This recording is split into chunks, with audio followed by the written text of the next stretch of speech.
when I requested to have this medical mission today,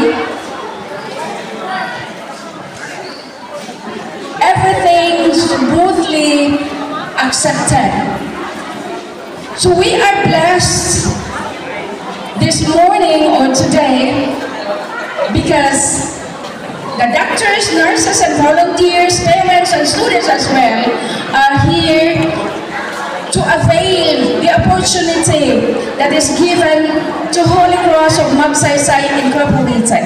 When we had our orientation meeting last Thursday, the other day I mean, sabi nito, we are blessed students because we are the first one who have this medical mission for the school year 2025. And I owe the yes of our governor because without her permission, this medical mission never happened. So in behalf of the Holy Cross of Magsaysay faculty and staff, I welcome you all here in our dili pa tapos na gym, but at least we have a place somewhat like to lay down our head. Magamit na nato ang ato ang gym. So sa tanan, mga ginikanan, mga estudyante,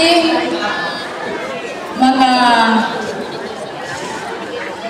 katawhan diri sa poblasyon sa Magsaysay, tanan, welcome to this day of our medical mission. Daghang salamat.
soul.